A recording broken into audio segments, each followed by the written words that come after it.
Si Wea ay isang mapagmahal na babaeng pinagkasundo ng kasal sa ex-boyfriend ng nakatatandang kapatid niya. Simula pa lang alam niyang hindi siya mamahalin ni Rocco. Ganon pa man, ang taksil niyang puso ay inibig pa rin ito. Sa loob ng ilang taon, nagtiis siya sa one-sided love. Hanggang sa nagpa siya si Rocco na iwan siya dahil hindi niya ito kayang bigyan ng anak. Dahil sa sakit na nararamdaman niya, ay lumayo siya at nagtago. Ngunit sa kanyang paglayo ay nalaman niya na siya pala ay nagdadalang tao na. Makalipas ang 7 taon, muling nagtagpo ang kanilang landas.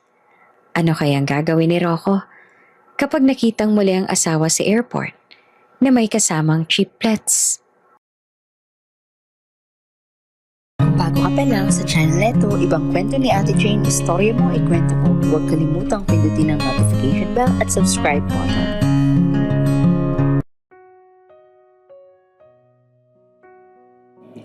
Three hearts, one vow.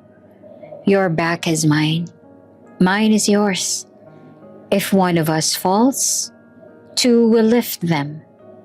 If two grow tired, one will fight on. Because the three of us are unbreakable.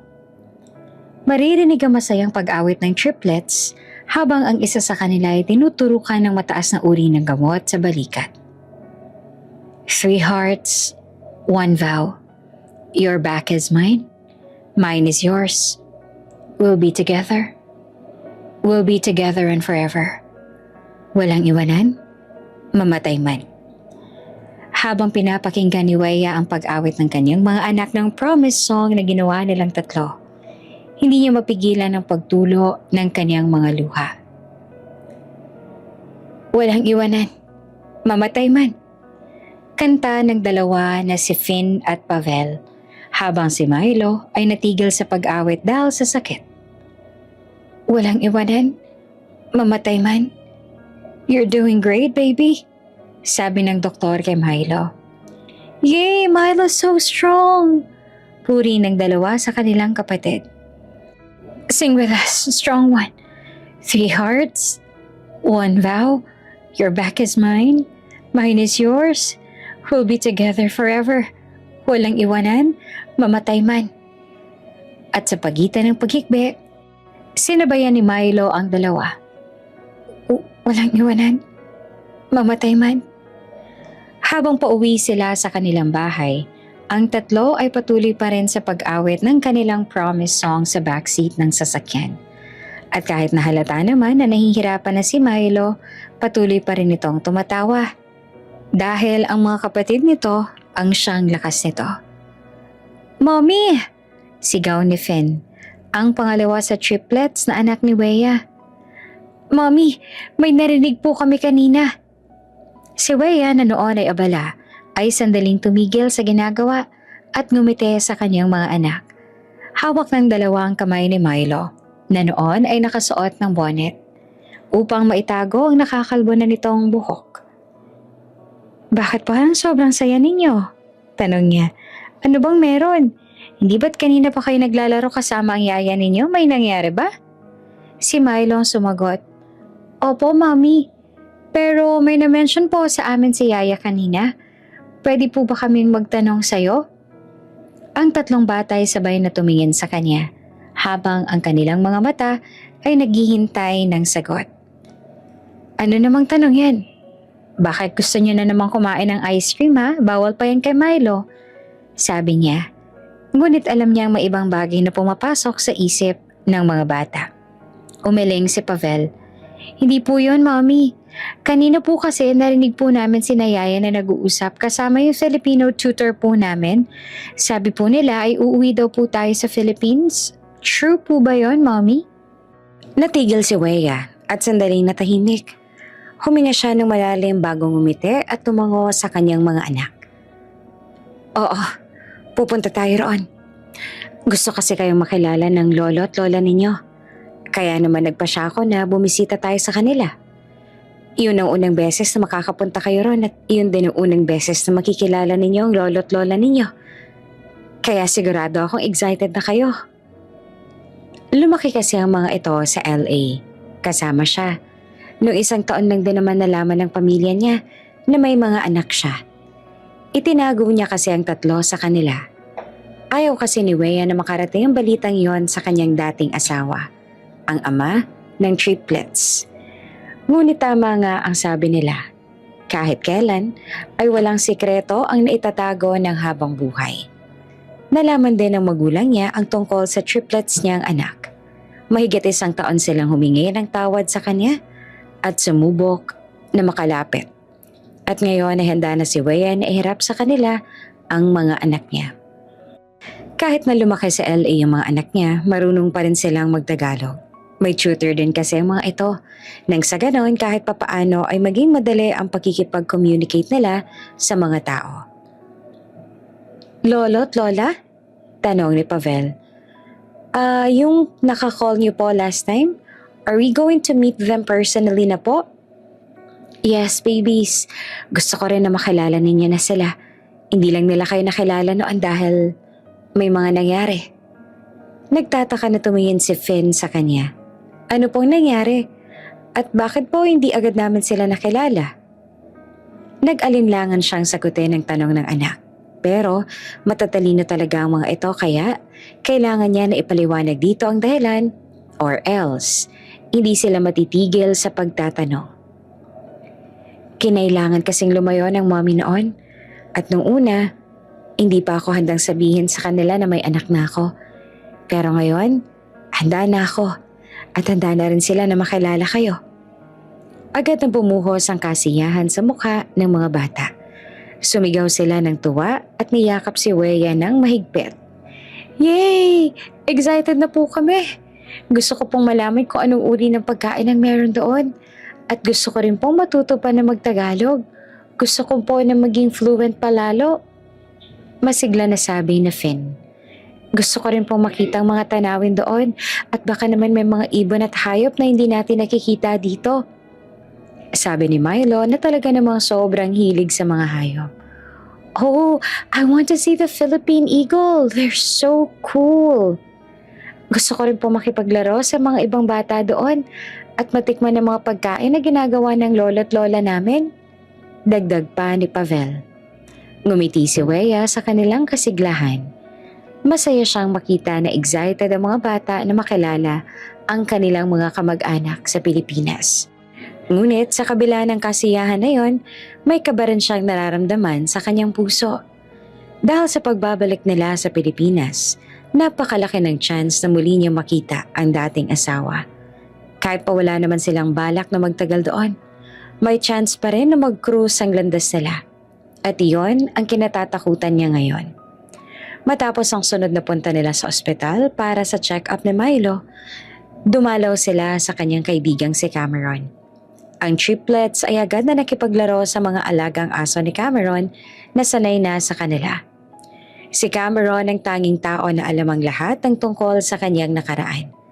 At sa lahat ng panahon, ito ang naging sandigan niya. Ito rin ang tumulong sa kanya para hindi siya mahanap ng ex-husband niya at ng pamilya niya sa loob ng mahigit 7 taon. Malawak kasi ang koneksyon nito sa LA kaya kayang-kaya nito na manipulahin ang mga bagay. Wea, how are you? At kamusta naman ang triplets? Si Milo nagre-respond ba ang katawan niya sa gamot? Tanong ni Cameron. They're fine. Kahit papaano yung nagre-respond naman ang katawan ni Milo sa gamot. Binigyan na rin kami ng permission ng doktor na bumiyahe palabas ng bansa. Ngumiti sa Cameron. That's good to hear. Sinabi ko na rin sa kanila na uuwi kami sa Pilipinas para makilala ang kanilang lolo't lola. Excited na sila. At masaya naman ako para sa kanila. Pero bigla siyang tumigil. Alam ko kung anong iniisip mo, sabi ni Cameron. Umupo ito sa tabi niya at hinawakan ang kanyang kamay. Iniisip mo na naman kung anong gagawin mo kapag nakita mo ulit ang ama ng mga bata. Humingang muli si Wea ng malalim. Ang mga mata niya ay puno ng lungkot. Sinasabi ko sa sarili ko na hindi na kami magkikita. Naiiwasan ko siya hanggang sa makakaya ko. Pero alam ko rin naman na hindi maiiwasan yun. Maliit lang ang Pilipinas. At baka sa hindi inaasahang pagkakataon, Makita namin siya. Baka makita niya ang mga bata. Napailing si Cameron. Hindi talaga natin maiiwasan ng bagay na yon. Pero hindi mo naman kailangan na matakot. Ikaw ang mag-isa na nag-alaga at nagpalaki sa mga bata sa loob ng ilang taon. Habang ang ex-husband mo, sa loob ng mahigit 7 taon, na hindi man lang niya kayo hinanap. Hindi man lang niya sinubukang malaman kung may anak na pala siya sa'yo. Kaya wala siyang karapatan sa inyo. Kahit na muli pong mag-cross ang landas ninyong dalawa. Umiling si Weya. Alam ko yon. Alam kong hindi niya ako hinanap. Pero hindi ko maiwasang matakot sa mga posibleng mangyari. Paano kung bigla na lang siyang lumitaw at hihilingin na makasama ang mga bata? Paano kung gusto niya maging parte sa buhay ng mga bata? Huwag ka mag-alala, Weya. Ikaw ang ina ng mga bata. At ikaw ang nag-alaga sa kanila mula nang sila ipanganak pa lang. Hindi siya basta-basta makakapag-angkin ng karapatan sa kanila. Lalo na't hindi niya sila hinanap sa lahat ng panahong yun. Sabi ni Cameron. At isa pa, andito ako para sa'yo. Hindi kita pababayaan. At hindi rin natin pababayaan ng mga bata. Tumango at ngumiti si Weya. Salamat, Cameron. Hindi ko alam kung anong gagawin ko kung wala ka. Pagkatapos ng kanilang masinsinang pag-uusap, nagpa siya si Weya na umuwi na. Habang siya nagmamaneho pa uwi at ang tatlo naman ay naglalaro sa kanilang iPad sa backseat, iniisip niya ang lahat ng mga bagay na maaaring mangyari papunta nila sa Pilipinas. Alam niyang hindi ito magiging madali, ngunit handa na siyang harapin ang lahat para sa kanyang triplets.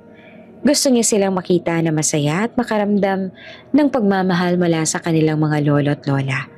At kahit natakot siya sa pagkakataong makitang muli ang kanyang dating asawa, alam niyang kailangan niyang maging matapang para sa kapakanan ng mga anak. Mommy, kailan po ba tayo pupunta ng Pilipinas? Biglang tanong ni Finn. Baka sa susunod na buwan, kapag maayos ka ng kailangan ayusin sa trabaho at ang mga kailangan ni Milo. Sagot ni Weya. Yay! We're so excited! I want to meet Lolo at Lola na po. Mahina pero masayang sabi ni Milo. Tiningnan niya ang mga anak mula sa rearview mirror, tsaka nginitian sila. Sigurado ako na excited na rin silang makita kayo. Ngumiti si Weya sa kanilang kasiglahan. Alam niyang ang pagbabalik doon ang siyang magbabago sa kanilang buhay. At kahit na hindi niya alam kung anong naghihintay sa kanila doon, handa na siyang harapin ang lahat para sa kanyang mga anak at para sa pagkakataong makapiling muli ang kanyang pamilya. Lumipas ang ilang linggo at matapos maayos ang lahat ng kailangan, lalo na para kay Milo, ang araw na matagal nang hinihintay ng triplets ay dumating na. Ang araw na uuwi sila sa Pilipinas. Bumangon ang triplets ng maaga para sa kanilang flight kasi sobrang excited na talaga ng mga ito. Si Finn ay abala sa pagtingin sa larawan ng mga magagandang lugar sa Pilipinas na pinasearch pa talaga nito sa kanilang yaya. Si Pavel naman ay nakikisilip lamang kay Finn. Habang si Milo ay walang kahirap-hirap na napainom ng nurse nito ng gamot kasi ayaw daw nitong magkasakit habang nasa Pilipinas sila. Mga anak, handa na ba kayo? Tanong ni Weya habang sinusuring muli ang kanilang mga gamit. Yes, Mommy. Good. Tandaan natin na mahabang biyahe ito ha at kailangan nating mag-ingat lalo na ikaw, Milo. Tumango si Milo. Ang mukha nito ay maputla dahil sa sakit. Pero nakangiti pa rin at bakas ang excitement. Sa murang edad may brain tumor si Milo. 4 na taong gulang nang malaman nila na may sakit. Mabilis na kumalat ang tumor at lumala. Kaya hanggang ngayon ay nakikipaglaban pa rin ito sa sakit na hindi naman dapat nito nararanasan. Napakahina ng katawan nito kaya palagi itong binabantayan ng mga kapatid. I'll be fine, Mommy. Excited na po ako makarating sa Pilipinas. Sabi ni Milo. Hinawakan naman ito ni Finn at Pavel sa magkabilang braso. Aalagaan po namin si Milo para mag-enjoy din po siya roon kasama sila lolo at lola. Sabi ni Finn ng seryoso at tumango naman si Pavel para ipakita ang pagsang-ayon. Matapos noon ay sumakay sila sa sasakyan papunta sa airport At pagkatapos ng ilang oras ay nasa eroplano na sila. Sa buong biyahe, ang mga bata ay natulog lang at minsan ay abala sa pagtingin sa labas ng bintana. Tinitingnan ng mga ulap at ang lupain na unti-unting lumalaki habang papalapit sila sa Pilipinas. Hindi na ako makapaghintay. Malapit na tayo. Sabi ni Pavel nang makita nila ang mga ilaw ng lungsod sa ibaba. Ngumiti si Weya sa anak. Yes, malapit na tayo. Sa sandaling lumapag ang eroplano sa naiya, agad na kumawala ang sigawan ng tuwa mula sa tatlong bata. Bumaba sila ng eroplano at pumasok sa terminal, kung saan ang mga mata ng mga bata ay lalong namamangha sa kapaligiran. Mga anak, huwag kayong masyadong maglililikot ha? Lalo ka na Milo, baka mapagod ka pa. Paalala niya. Opo, Mommy. Sabay na sagot ng mga bata. Si Finn at Pavel ay kusang inaalalayan si Milo. Nagbabantay na hindi ito mapagod o madapa habang sila ay naglalakad papunta sa immigration area. Sa kabilang dako naman ng terminal, nakaabang ang isang grupo ng mga tauhan sa isang matangkad at marangal na lalaki na nakasuot ng mamahaling suit. Si Rocco de Vera, isang kilalang businessman sa bansa at maging sa ibang bansa pa. Tahimik na nakikinig sa kanyang sekretarya na si Miss Santos habang sila ay naglalakad patungo sa kanilang sasakyan. Kakarating lamang din ng mga ito mula sa business trip sa China. Sir, bukas ng umaga ay may meeting po kayo sa De Vera Tower kasama ang mga investors mula sa Japan.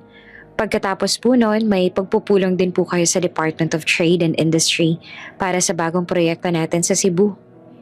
Paglalahad ni Ms. Santos habang tinitingnan ang banner. At sa gabi po, may gala dinner din po kayo kasama ang mga miyembro ng board. Tumango si Rocco. Ang kanyang mukha ay napakaseryoso. Sa kabila ng kagupuhang taglay ay kinatatakutan nito ng karamihan. Mula kasi nang mamatay ang kanyang mga magulang, siya nang namamahala sa lahat ng negosyo ng kanilang pamilya. Maraming responsibilidad na nakasalalay sa kanyang balikat, kaya bihira siyang makaramdam ng kagalakan o saya sa araw-araw niyang gawain.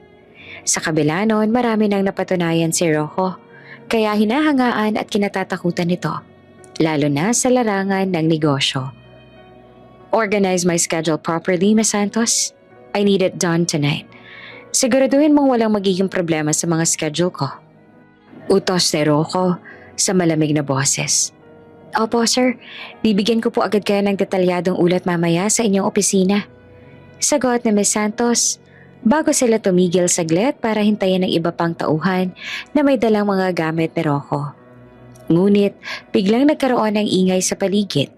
Isang lalaking sumigaw na may bomba raw sa loob ng terminal, kaya agad na kumalat ang takot sa mga tao.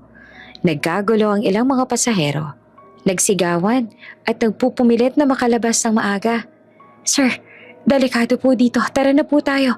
Lumabas na tayo dahil baka totoo ang sinasabi ng lalaki. Nag-aalala na sabi ni Ms. Santos habang sinusubukang iwasan ng mga taong nagmamadaling makalipat ng daanan. Pero si Rocco ay hindi nakikinig. Habang siya ay nakatayo doon, ang kanyang mga mata ay biglang napatitig sa isang babae na nakatayo sa isang pila ng mga pasahero. Nakita niya kung paanong inaalalayan ng babae ang tatlong batang magkakapatid at kung paano nito niyakap ang nakabonet at pinalapit lalo ang dalawa pang batang lalaki para protektahan sila mula sa kaguluhan. Hindi siya makapaniwala sa mga nakikita ng mata niya. Ang babaeng yon ay si Weya, ang kanyang dating asawa na iniwan siya mahigit 7 taon na ang nakalipas. At ang tatlong bata na kasama nito, ang tatlong batang lalaki na yon, kamukhang kamukha niya. Ang hugis ng kanilang mga mata, ng kanilang ilong at ng kanilang bibig ay eksaktong kapareho ng sa kanya. Natulala si Rocco, nakalimutan ang lahat ng nangyayari sa paligid. Matagal niya nang hinahanap si Weya. Matapos nitong bigla na lang umalis. Sinubukan niyang hanapin ito sa ibang bansa, ngunit walang anumang impormasyon tungkol sa kanyang asawa. At ngayon, nakita niya na ito. At meron pa itong mga anak na kamukhang kamukha niya. Weya! Tawag niya ng malakas.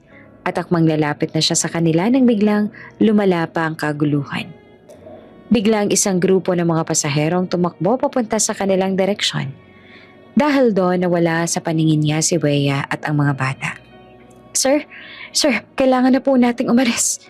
Sabi ni Miss Santos habang hinahatak siya papunta sa labas ng terminal. Hinanap niya ng hinanap si Weya sa mga tao. Ngunit wala na siyang makita ni anino ng mga ito. Ang kaguluhan ay lalong lumala nang may mga pulis nang dumating. Kaya napilitan na siyang sumunod sa kanyang mga tauhan para hindi na mapahamak. Habang nakasakay na sa kotse papunta sa kanyang bahay, nanatiling tahimik si Rocco. Ang kanyang isip ay puno ng mga tanong. Ang asawa niya ba talagang nakita niya kanina? Sino ang mga bata na kasama nito? At bakit kamukha niya sila? Sa kabila ng mga tanong niyang yun, may kung anong nagsasabi sa kanya na hindi siya nagkakamali. Na ang asawa niya nga talaga ang kaniyang nakita. Alam niya sa kanyang puso na ang asawa niyang yon ay may kung ano ring nagsasabi sa kanya ng mga batang yon. Ang 3 batang lalaki na kamukhang-kamukha niya na kasama ni Weya ay mga anak niya. At sa sandaling iyon, naramdaman niya ang isang damdaming hindi niya naramdaman mula pa noong basta na lang siyang iniwan ni Weya. Iyon ang pag-asang baka muli niya makita si Weya at makilala ang mga anak na baka hindi niya alam na meron sila. Miss Santos, biglang sabi niya sa kanyang sekretarya, i-cancel mo lahat ng schedule ko bukas. Kailangan kong hanapin si Weya at kailangan kong malaman kung sino ang mga batang kasama niya. Opo sir, ako na pong bahala. Sagot na Miss Santos. Samantala, nasa sasakyan na sina Weya at ang mga bata. Mabuti na lang ay may sundo sila na ipinahanda ng magulang niya kaya agad silang nakalayo sa panganib na yon. Habang sila ay naglalakbay papunta sa bahay nila, ang mga mata ng mga bata ay namamangha sa mga tanawin ng Maynila. Mula sa mataas na gusali hanggang sa mga kalsadang puno ng sasakyan. Mommy, ang dami pong trees dito. Sabi ni Finn habang tumitingin sa labas ng bintana. Yes, it's amazing! Dagdag pa ni Pavel. Tumango si Weya, ngunit ang kanyang isip ay naglalakbay. May takot pa rin sa kanya dahil sa bomb threat na yon, para bang may kung ano ring bomba sa dibdib niya ang nagtatangkang sumabog. Sa sandaling dumating na sila sa isang malawak na compound sa isang mataas na lugar sa Metro Manila, lalo pa siyang kinabahan. Malayo pa, kitang-kita niya na ang malaking mansyon na pag-aari ng kanilang pamilya. Labas pa lamang noon at sumisigaw na agad ng kayamanan at karangyaan. Agad na bumukas ang gate ng bahay nang makita sila ng mga tauhan. Lumabas ang matandang mag-asawa, sina Doña Elena at Don Roberto. Ang mga magulang ni Weya, kasama nila ang kaniyang nakatatandang kapatid na babae na si Andrea. Nang makita si Weya, hindi napigilan ng mga magulang na mapaluha. Lumapit sila sa kanya at niyakap ng mahigpit. Weya anak, you're finally back. Sabi ni Doña Elena habang yakap siya. I can't believe this. Sa wakas, sa loob ng ilang taon nayakap na ulit kita. Thank God. Napakasakit ng loob namin na hindi ka namin nakita sa loob ng 7 taon. Labis kaming nangulila sa'yo. At hindi rin namin alam kung paano mo kinaya na mag-isa kang magpalaki ng mga bata. Kitang-kita ang pagsisisi sa mga mata ng kanyang mga magulang at ng kanyang ate dahil sa lahat ng kamalian na nagawa nila noon. Lumapit si Andrea sa kanya at niyakap din siya nito ng mahigpit. Hindi ako makapaniwala na nandito ka na ulit, Weya. Ang tagal kong hinintay na dumating ang araw na to. Na muli kitang mayayakap ng ganito. Na makausap kitang muli. Ngumiti lamang siya. Nangilid rin ang luha sa mga mata na tiningnan nito ang mga anak niya. Malaki na rin ang mga anak mo, sabi ni Andrea. Ang boses niya ay puno ng lungkot at pagsisisi. Kamukhang-kamukha niya sila. Yes, sagot niya sabay ngiti. Malapit na silang mag-6. Tumingin sa mga mata niya si Andrea. Puno iyon ng pagsisisi. Patawarin mo ako. Ako ang naging sanay ng lahat ng ito noon. Kung hindi dahil sa akin, Hindi ka sana umalis at hindi mo sana kailangang itago sa amin ng mga bata. Huminga ng malalim si Weya. Hindi na mahalaga yon, ate. Mahigit 7 taon na rin naman. Kalimutan na natin ang mga nangyari nun. Ang mahalaga, ngayon ay nandito na kami. Makikilala na ng mga batang kanilang lolo at lola. Pati na ikaw. Lumapit naman sina Finn, Milo at Pavel sa kanilang mga lolo at lola. Halata naman sa magulang niya ang kagalakan ngayon na sa wakas ay nakaharap na nila ang mga apo. Kamusta kayo mga apo? Tanong ni Don Roberto bago yumuko upang pantayan ng taas ng mga ito. Ikaw na ba si Finn, ang panganay? Tumango si Finn. Opo, lolo. Ako pong unang lumabas sa aming 3. Ito naman po si Pavel at ang pinakapaborito naming si Milo. He's the middle one. Masaya po kami na makilala kayo, sabi ni Pavel. Yes, narinig po namin kay Mommy ang tungkol sa inyo. Sabi naman ni Milo sabay ngiti. Niyakap ng mga magulang ni Wea ang mga bata ng mahigpit. Napakabait ninyong mga bata. Thank you, ani Finn. Our mom raised us well. Oo, pinalaki nga kayo ng maayos ng mommy ninyo. Sabi ng kanyang ina sabay haplos sa mukha ng triplets. Pangako, babawi kami lahat ng panahong wala kami sa tabi ninyo. Ibibigay namin sa inyo ang lahat ng kailangan ninyo. Gagawin namin ang lahat para sa inyo. Ngumiti lamang ang triplets sa kanila. Si Milo naman ay tahimik na tumatanggap ng pagmamahal mula sa kanilang mga lolo at lola, habang binabantayan ng mga kapatid. Narinig namin na malapit na ang inyong kaarawan, sabi ni Don Roberto. Opo, magsi 6 years old na po kami. Tugon naman ni Pavel. Magkakaroon tayo ng napakalaking handaan para sa inyo, ha? Ipapakilala namin kayo sa lahat. Ngunit agad na tumutol dito si Weya. Ma, pa, salamat po sa inyo sa effort niyo para sa birthday ng mga anak ko. Pero kung maaari po sana, gawin na lang natin na private ang celebration ng kaarawan ng mga anak ko. Ayoko makarating sa ibang tungkol sa kanila. Nag-aalala siya na kapag mangyari yon ay malaman ni Rocco at muling lumitaw sa buhay nila. Nagkatinginan ng mga magulang ni Weya. Alam nilang may dahilan si Weya sa hiling na iyon. Sige anak, kung yon ang gusto mo, gagawin namin. Sagot ni Don Roberto. Matapos noon, pumasok na sila sa loob ng mansyon. Ang triplets ay agad na naglibot kasama ang mga kasambahay. Habang silang pamilya ay seryosong nag-uusap. Weya, gusto naming malaman ang lahat tungkol sa mga bata, sabi ni Don Roberto. Lalo nang tungkol kay Milo. Napansin namin na medyo mahina siya kumpara sa kanyang mga kapatid. Huminga ng malalim si Weya bago nagsalita. Opo pa, si Milo po may brain tumor mula pa noong 4 na taong gulang pa lamang siya. Hanggang ngayon ay patuloy pa rin siya nakikipaglaban sa sakit na yon. Kailangan niyang uminom ng gamot araw-araw. Hindi pa rin po namin alam kung kailan siya ganap nagagaling. Nalungkot ang mga mukha ng mga magulang ni Weya sa narinig. Hindi namin alam na ganito ang pinagdadaanan ninyo ng mga bata, anak. Sabi ni Doña Elena. Pero huwag kang mag-aalala. Gagawin namin ang lahat para tulungan si Milo. Ibibigay namin sa kanyang pinakamagandang paggamot at gagabayan namin siya hanggang sa siya'y gumaling. Salamat po, ma, pa. Ngunit kahit na nagpapasalamat siya, ramdam na ramdam ni Weya ang pagiging awkward ng sitwasyon. Noong una kasi, walang pakialam ang kanyang mga magulang sa kanya. Pinilit pa siya nilang pakasalan si Rocco, kahit na alam niyang ang tunay na mahal ni Rocco ay ang kanyang ate na si Andrea. Nang akala niya ay hindi na siya mabibigyan ng anak si Rocco, nalaman niya na gusto na ni Rocco na hiwalayan siya dahil doon, at para bang lalo siyang nawala ng halaga sa mga mata ng kanyang mga magulang. Wala man lang siyang naramdaman na suporta o pagmamahal mula sa kanila. Dahil ang buo lang nilang atensyon ay nasa negosyo at atin niya na noon ay na-diagnose na mayroong depression. Kaya naman siya nagpasyang umalis at itago ang kaniyang pagbubuntis. Gamit ang sariling koneksyon at sa tulong ni Cameron, matagumpay niyang naitago ang kaniyang lokasyon sa ibang bansa sa loob ng mahigit 7 taon.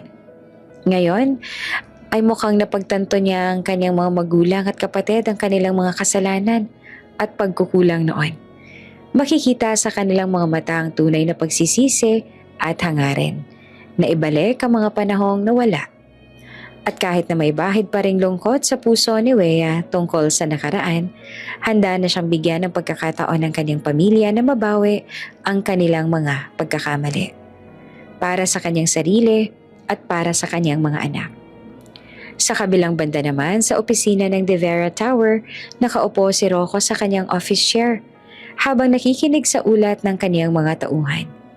Sir, hanggang ngayon po ay wala pa rin kami nakukuhang impormasyon tungkol kay Miss Wea de Guzman at sa mga bata na sinasabi ninyo.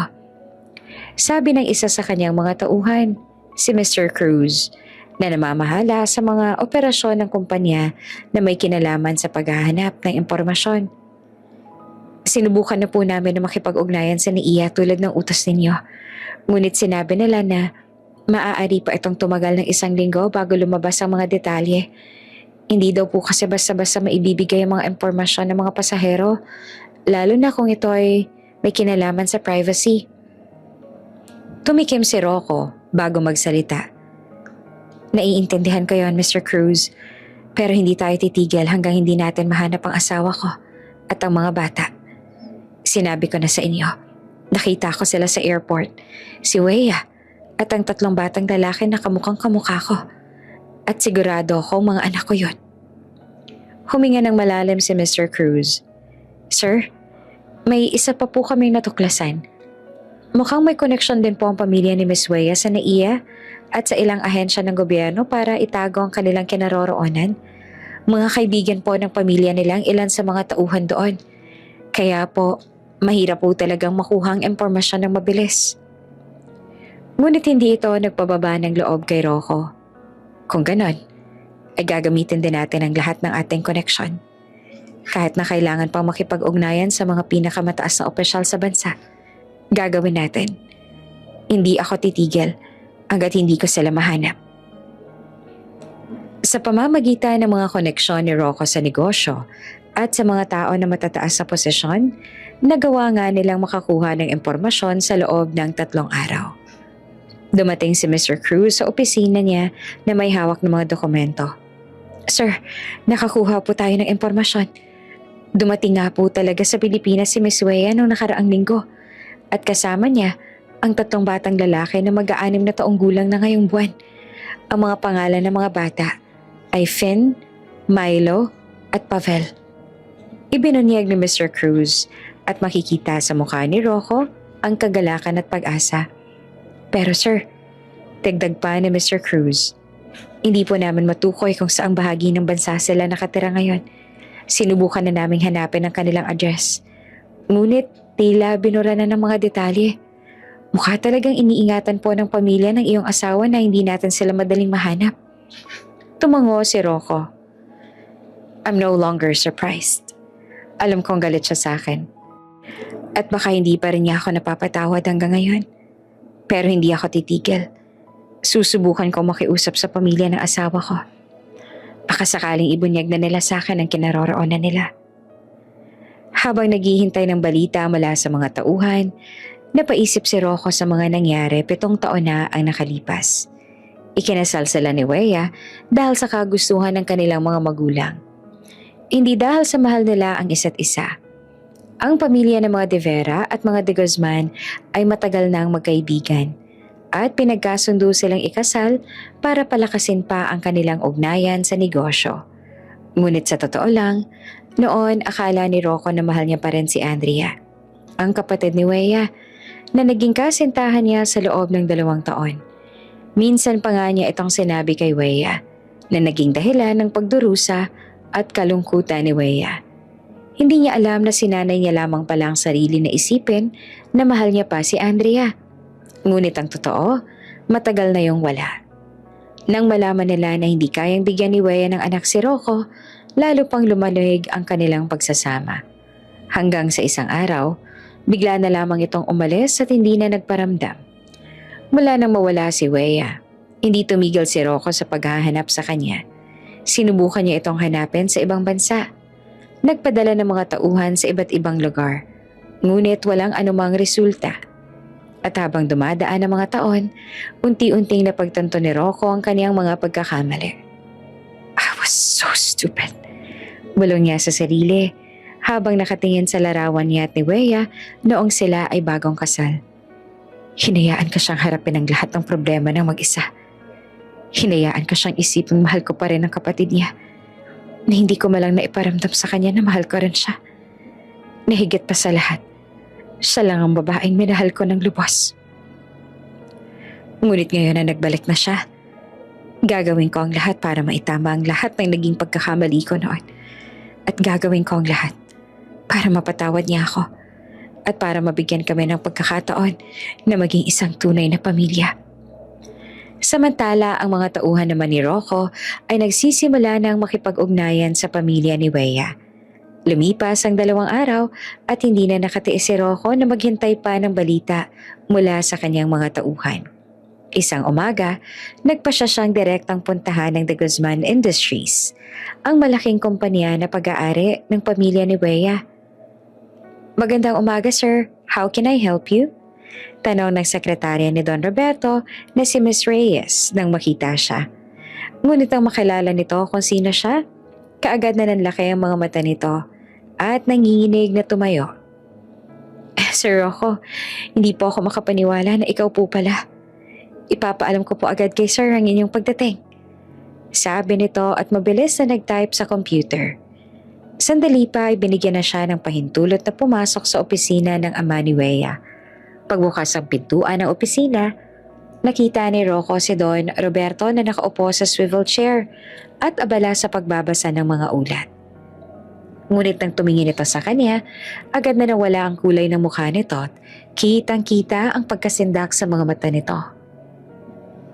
Rocco, anong ginagawa mo dito? Tanong ni Don Roberto. Inayos nito ang salamin at tumayo para batiin siya. Ngunit hindi pa rin maalis ang pagkataranta sa mukha nito. Umupo si Rocco sa upuang inaalok sa kanya. Hindi binibigyang pansin ang tensyon sa hangin. Don Roberto, magiging tapat po ako sa inyo. Nandito ako dahil gusto kong malaman kung may alam ba kayo kung nasaan si Wea? Diretsong sabi niya. Ang mga mata niya ay tuwid din na nakatitig sa matanda. Umiling si Don Roberto, huminga ng malalim bago magsalita. Rocco, alam mo namang halos 7 taon na ang nakalipas mula nang umalis si Wea. Sa loob ng mga taong yon, paulit-ulit na naming sinasabi sa iyo na hindi namin alam kung nasaan ang anak namin. Wala siyang iniwan na anumang tanda o impormasyon tungkol sa kanyang pupuntahan. Mariing paliwanag ng matanda. Ngunit makikita sa mga mata nito na may tinatago ito sa kanya. Kaya hindi ito pinaniniwalaan ni Rocco. Alam at ramdam niya na may tinatago ito sa kanya. Don Roberto, I can shut your company down just as easily as I can let it grow. You know the people I know. If I decide to act against you, the outcome won't be favorable. Nanindak na sabi niya. Kaya kapag malaman kong pinagsisinungalingan ninyo ako at tinatago ninyo sa akin ang aking asawa, I won't be responsible for what happens next. Huwag mo akong pagbabantaan ng ganyan, Rocco. Alam ko kung anong klaseng tao ka. Pero anak ko ang pinag-uusapan natin. Anak mo na asawa ko. Hiwalay na kayo. We're still married. Sa mata ng batas, kasal pa rin kami. Asawa ko siya at may karapatan ako sa kanya. At higit na may karapatan ako na malaman ang kinaroroonan niya. Wala sa plano ni Rocco na magbanta. Ngunit nakakagalit lamang isipin na lahat na lang ay tinatago sa kanya. Sa loob ng mahigit 7 taon, nagsusumamo siya sa mga ito na sabihin sa kanya kung nasaan ang asawa niya. At hanggang ngayon nananatili itong itinatago sa kanya. Hanggang ngayon ay hindi ko maintindihan kung bakit ganito ang inaasal mo at kung bakit ganito ka pa rin kadesperado malaman ang kinaroroonan niya. Lalo pat ikaw naman ang may kasalanan kaya nawala sa iyong anak ko. Nung nasa iyo pa si Weya, hinayaan mo siyang mag-isa sa kanyang mga problema. Pinaparamdam mo sa kanya na hindi mo siya mahal. Umalis siya dahil sinaktan mo siya. Hindi mo ba naiisip kung talaga bang gusto ni Weya na bumalik sa'yo? Hindi na sana umabot ang ganitong kahabang panahon. Humabol ng hininga si Rocco. Naramdaman niya ang bigat ng mga salita ni Don Roberto. Hindi ko itatanggi na nagkamali ako noon, Don Roberto. I deeply regret everything I did to Weya. I neglected her. I made her cry. And I allowed her to believe that I didn't love her. I was blind, selfish, and too proud to see the pain I was causing. By the time I realized what I had lost, the damage had already been done. Sabi niya sa mahinahon na tinig, ngunit ang mga mata niya ay puno ng pagsisisi at lungkot. Sobrang pinagsisisihan ko ang lahat ng yon. Dahil ang totoo, mahal na mahal ko ang anak ninyo. At sa loob ng 7 taon na wala akong kahit anong balita sa kanya, hindi na wala ang pagmamahal ko sa kanya. Nananatiling siya lang ang babaeng mahal ko at gusto ko makabawi sa kanya sa lahat ng naging pagkukulang ko noon. Gusto kong makita siyang muli, makausap siya at maiparamdam kung gaano ko siyang kamahal. I know I'm asking too much, Don Roberto, but please, if you know where she is, I'm begging you to tell me. I want to see her, to apologize, and to fix what I broke. Ngunit umiling si Don Roberto. Ang mga mata nito ay puno ng kalungkutan. It's too late for that, Rocco. Hindi ko talaga alam kung nasa ng anak ko ngayon. Wala na rin siyang paramdam sa amin mula nang umalis siya. At tulad mo, hinihintay pa namin ang bumalik siya at magparamdam muli sa amin. Pero parang wala na talagang pag-asa na mangyari pa yan. Sabi nito na bumababa ang boses. Naiintindihan ko. Balungkot niya ang sinabi. Tahimik na tumayo si Rocco mula sa kanyang upuan. Alam niyang hindi na makakakuha pa siya ng impormasyon tungkol kay Don Roberto sa sandaling iyon. Sige na po, Don Roberto. Pasensya na po kung naabala ko kayo. Pero hindi ho ako titigil sa paghahanap kay Weya hanggang sa makita ko siyang muli. Gagawin ko ang lahat. Sabi niya bago tumalikod at lumabas na ng opisina.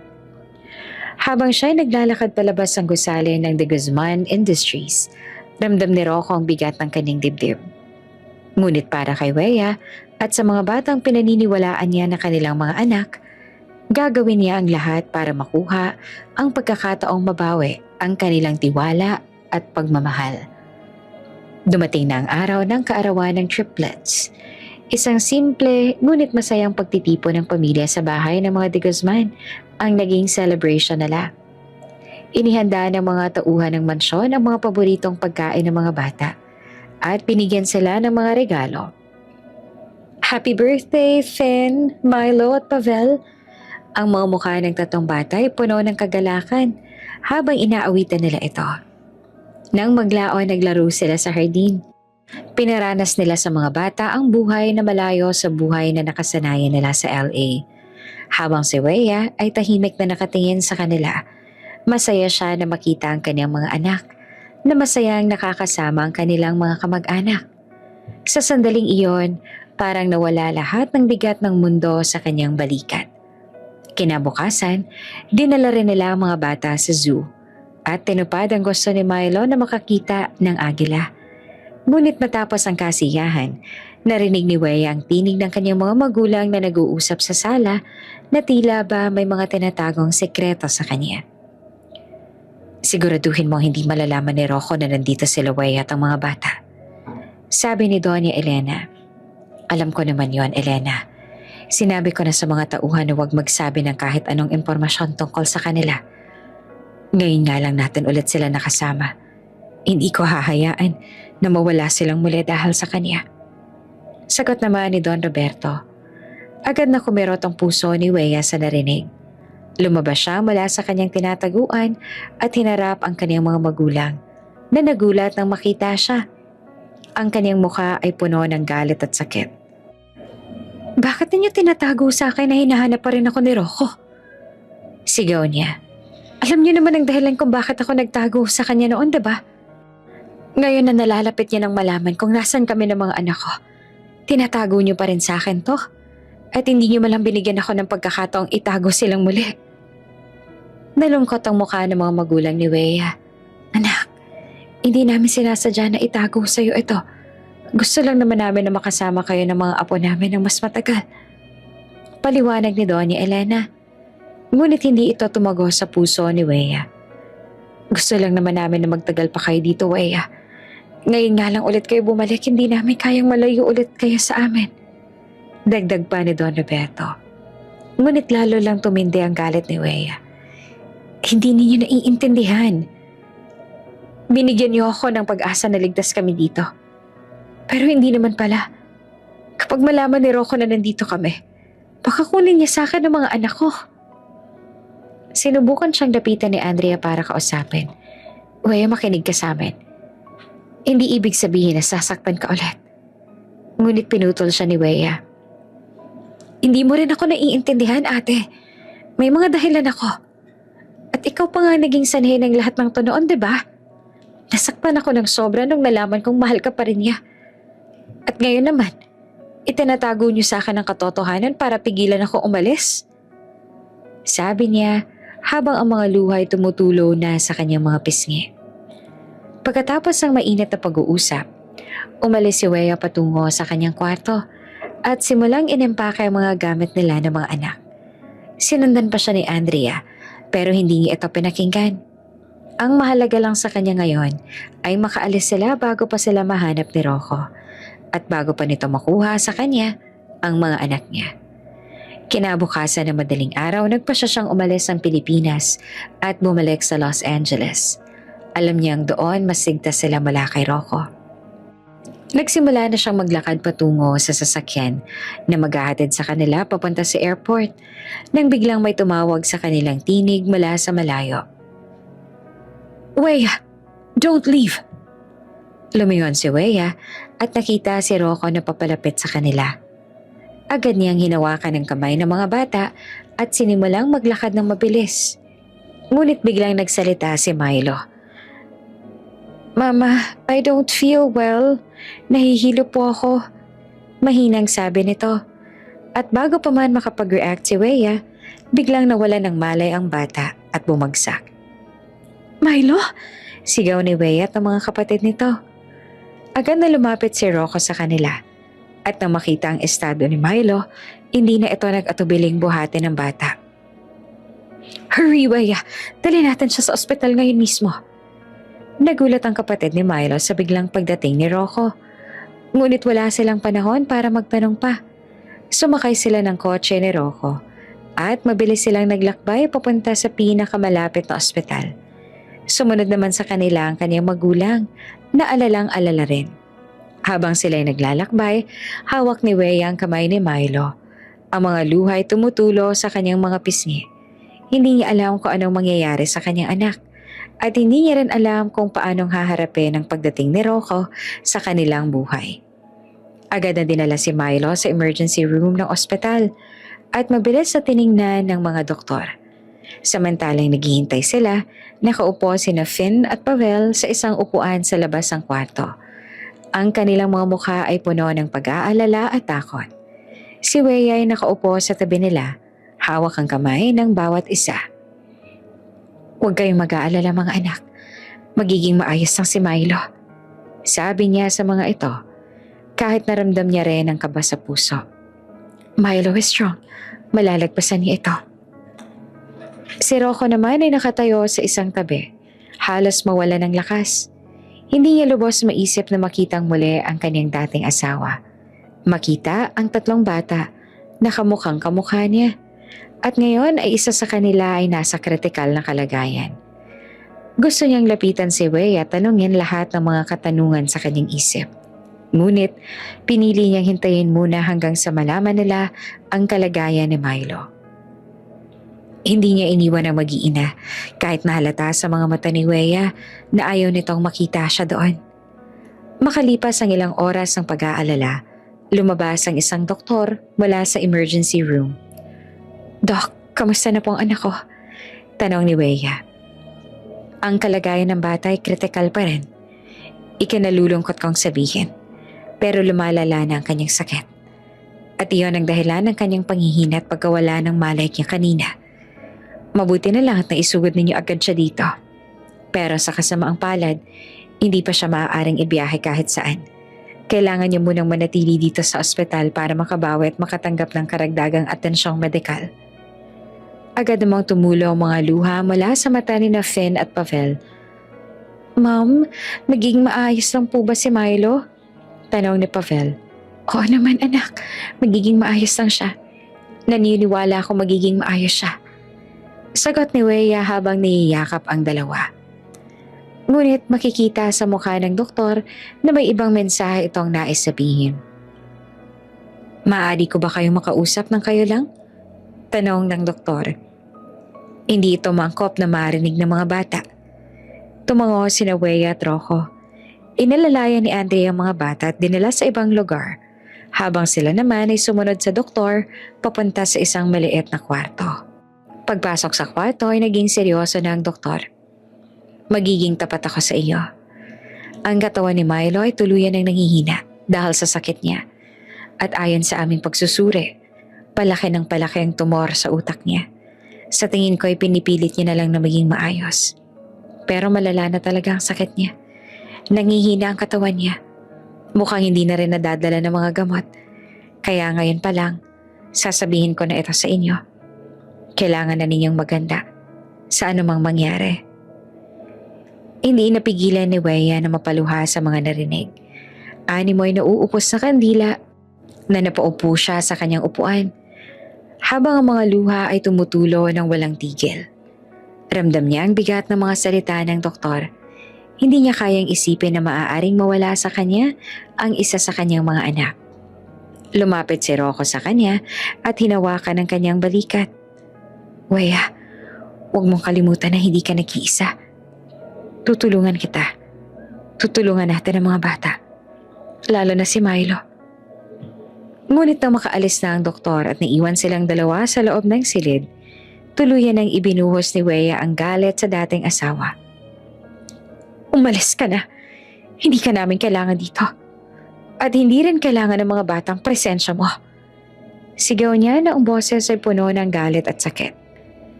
Hindi ako aalis, Weya. Matigas ang sagot ni Rocco. Ngayon na nakita ko na kayo, hindi ko na kayo iiwan. Para saan pa? Tanong ni Weya at tumayo siya at matalim ang tingin dito. Hindi ka naman namin kailangan. I am thankful na tinulungan akong dalhin ng anak ko sa ospital. But that's it. Hanggang doon na lang yon. Hindi ako aalis, Weya. Lalo na sa sitwasyon na to ngayon. Kailangan ako ng mga bata. Kailangan nila ng ama. Mariin na sagot ni Rocco. Ama? Mapakla siyang tumawa. Sino bang nagsabi sa'yo na ikaw ang kanilang ama? Hindi ikaw ang kanilang ama? At wala kang karapatan na tawagin silang iyong mga anak. Sigaw niya pa. Lumala pa lalo ang kanilang pagtatalo. Bawat isa ay binubuhos ang kanilang sama ng loob at sakit mula sa nakaraan.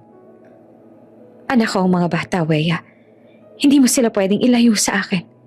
Hindi mo sila pwedeng itago sa akin habang buhay. Oh yes, they're yours.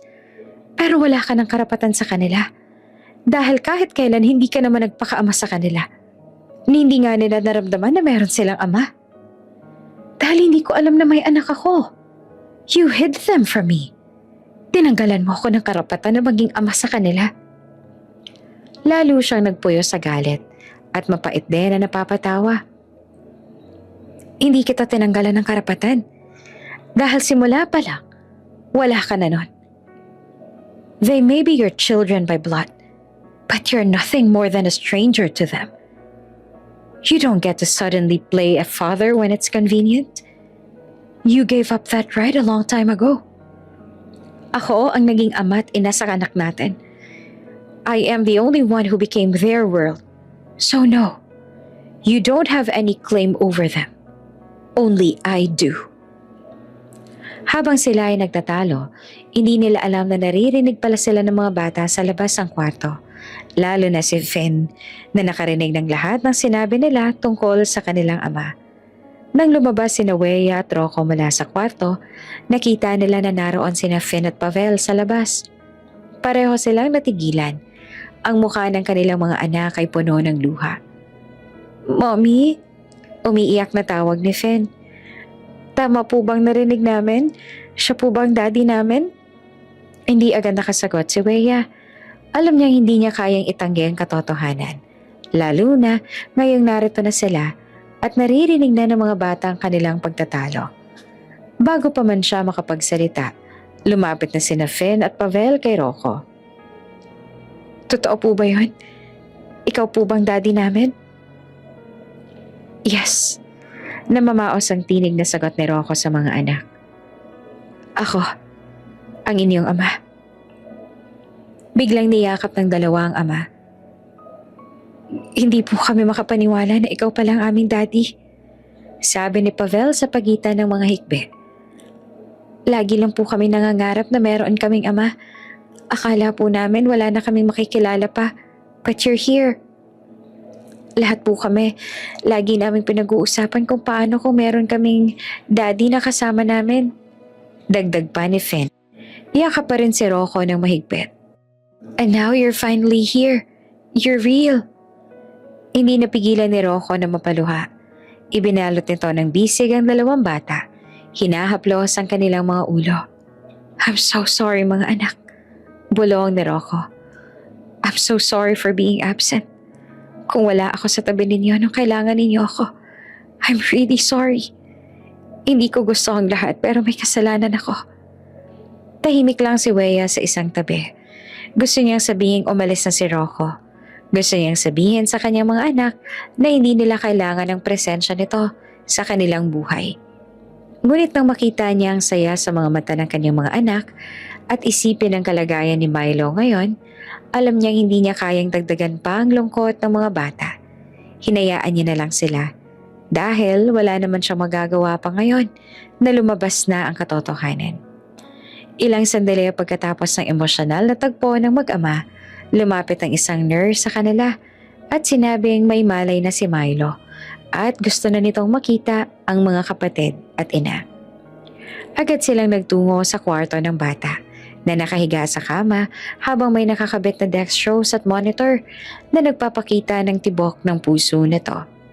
Nang makita nito ang dalawang kapatid, agad na sumilay ang ngiti sa labi nito. "Finn, Pavel, anong nangyayari? Bakit kayo umiiyak?"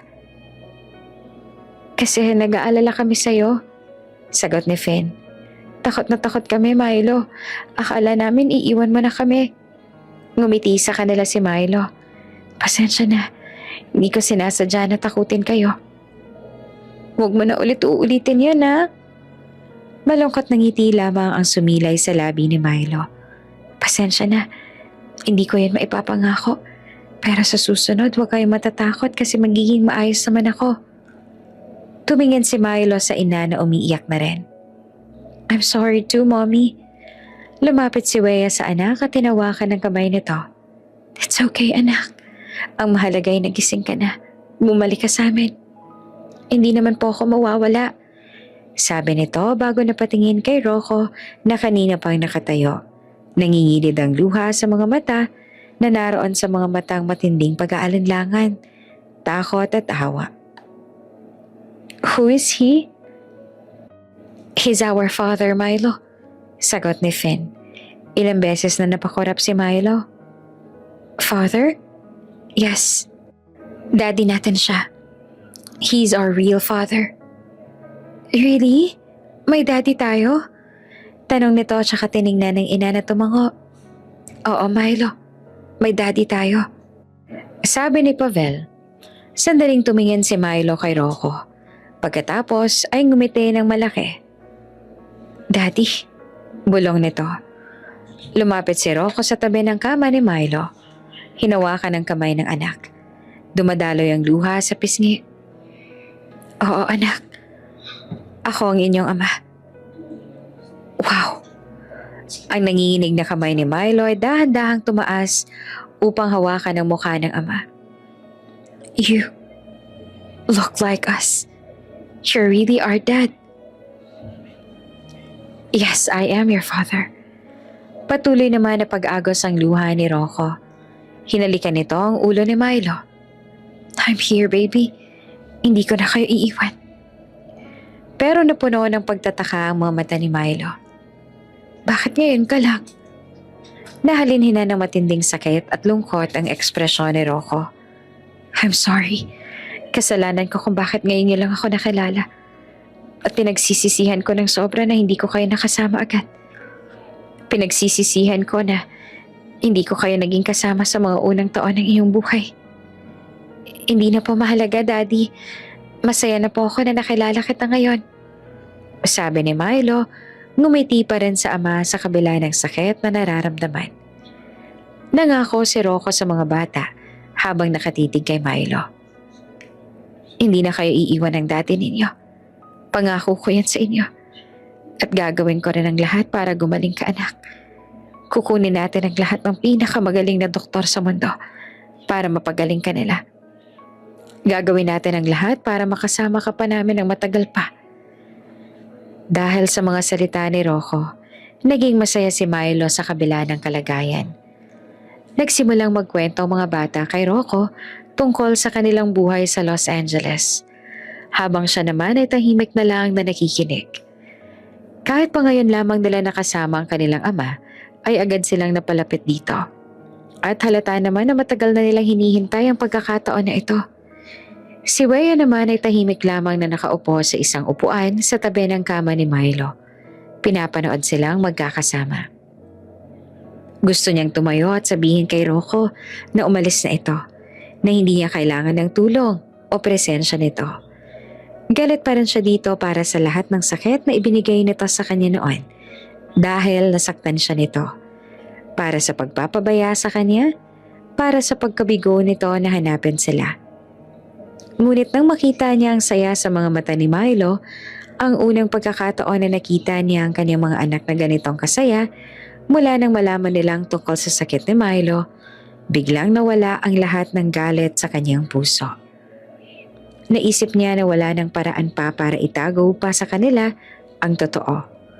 At baka mas mabuting tanggapin na lamang niya ang presensya ni Rocco sa kanilang buhay, kahit na pansamantala lamang, para lang maging masaya ang kaniyang mga anak. Alam niyang kailangan ni Milo ng kaligayahan ngayon at handa siyang gawin ang lahat para ibigay iyon sa anak. Ilang sandali pa ay tumayo si Weya at lumapit sa kama ni Milo. Hinawakan ang kamay nito. Mabuti naman at masaya ka na, anak. Because Daddy is here, Mommy, sabi ni Milo.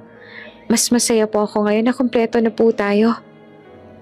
Sa mga sandaling yon, alam na ni Rocco na binigyan na siya ni Weya ng pagkakataong mabawi ang tiwala ng kanyang mga anak. At baka, sa paglipas ng panahon, mabawi rin ito ang tiwala at pagmamahal ng dating asawa. Isang hapon, nakaupo na sina Finn at Myra at Pavel kasama sina Weya at Rocco sa kwarto ng ospital. Matapos magkwento at maglaro, tumahimik bigla ang mga bata. Si Finn ang unang nagsalita. Hawak ang kamay ni Milo. Mommy, Daddy, alam po namin na hindi kayo magkakaayos ngayon. Sabi nito, ang mga mata ay nakatingin sa kanilang mga magulang. Hindi po namin alam kung anong naging sanhi, pero sana po maging maayos na kayo mula ngayon. Sumunod naman si Pavel. Oo nga po, gusto po namin na maging buo na tayo bilang pamilya. Gusto rin po namin na maging happy po tayong lahat. Lagi po kaming nangangarap na sama-sama tayo sa mga bagay na ginagawa. Tumingin si Milo kay Weya at Rocco. Ang mga mata nito ay puno ng pag-asa sa kabila ng kalagayan. Ito po ang pinakamalaking wish ko, Mommy, Daddy. Sana po maging complete na tayo. Gusto ko po makasama kayo pareho habang ako ay gumagaling. Sabi nito sa mahinang tinig. Takot na baka ay matanggihan ng kaisa-isang hiling nito. Nagkatinginan sina Weya at Rocco. Hindi kayang tanggihan ni Weya ang hiling ng anak, lalo na si Milo na kasalukuyang lumalaban sa malubhang sakit. Huminga siya ng malalim at gumiti sa mga bata. Oo naman mga anak. Mula ngayon, mananatili kami ng daddy niya sa inyong tabi. Magiging maayos na kami at gagawin namin ang lahat para maging masaya tayong lahat bilang isang pamilya. Sagot niya. Kinagabihan na makatulog na ang triplets, lumabas si Wea at Rocco sa kwarto para mag-usap sa labas. Tumigil sila sa isang tabi kung saan tahimik at tinitingnan ni Wea si Rocco ng diretsyo. Rocco, hindi porket hinayaan kitang mapalapit sa mga anak natin. Ibig sabihin na pinapatawad na kita. Malamig na wika niya. Hindi pa rin kita pinapatawad sa lahat ng ginawa mo sa akin noon. Ginagawa ko lang to para kay Milo. Para sa mga bata. Dahil alam kong ito ang magpapasaya sa kanila. At ayoko nang dagdagan pa ang lungkot na nararamdaman nila dahil sa nangyayari sa kanilang kapatid. Tumango si Rocco. Naiintindihan naman ito ang damdamin ni Wea. Naiintindihan ko yon, Wea. At hindi kita pipilitin na patawarin mo ako agad.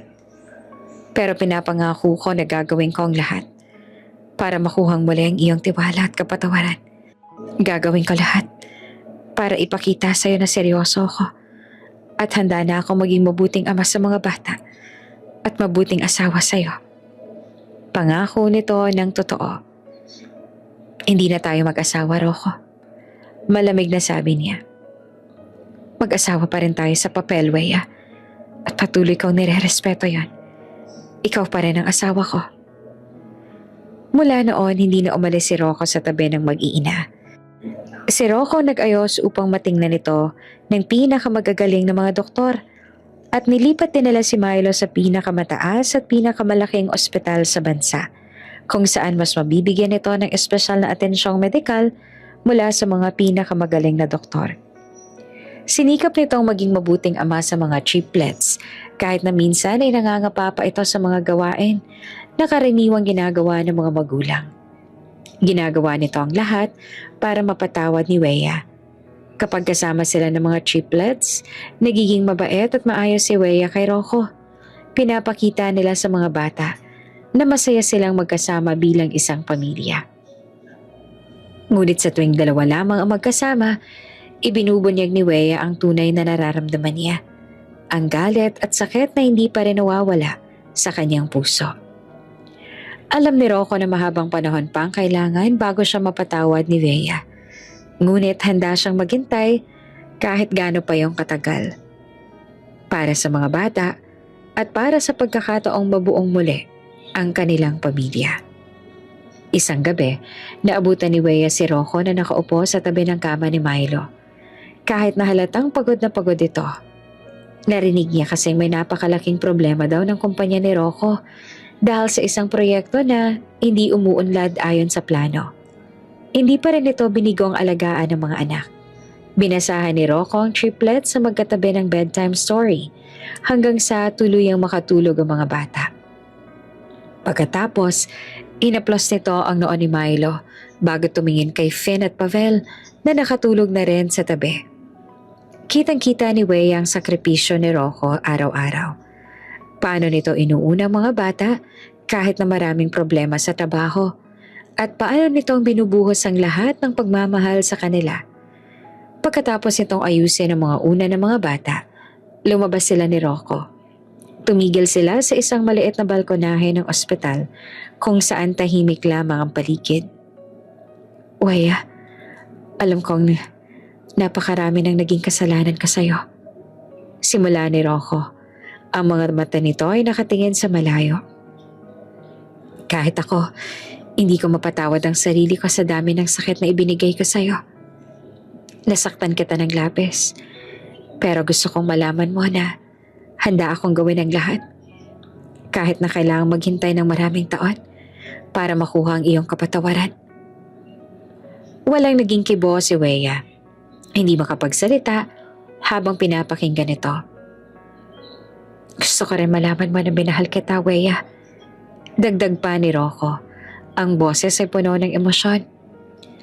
Pero masyado ako naging kampante na hindi mo ako iiwan. Kaya hindi ko na iparamdam sa'yo kung gaano kitang kamahal. Nagkamali ako ng paraan ng pagpapakita ng pagmamahal ko. at pinaiyak kita ng maraming beses. Pero ang totoo ay minahal kita. Nagsimulang tumulo ang mga luha sa mga mata ni Weya habang pinapakinggan ito. At hanggang ngayon, minamahal pa rin kita. Sabi pa ni Rocco. At handa akong ibigay ang lahat. Handa akong isuko ang lahat para sa inyo ng mga anak natin. Gusto kong makasama kayo ng mga bata habang lumalaki sila at hanggang sa tumanda na tayo. Gusto kong mabigyan ka ng pagkakataong maramdaman mo.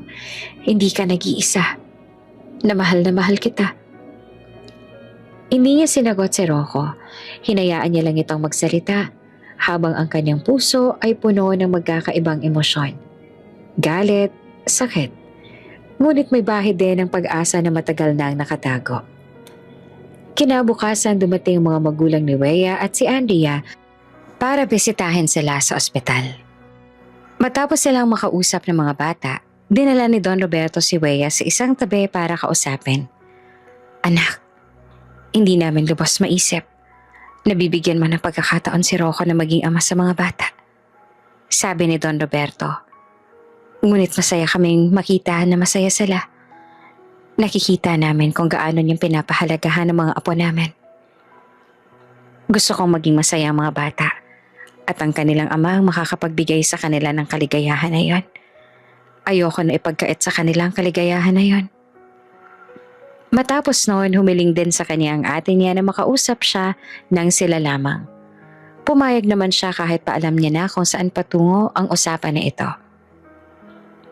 Tungkol kay Rocco, may mga bagay kang dapat malaman.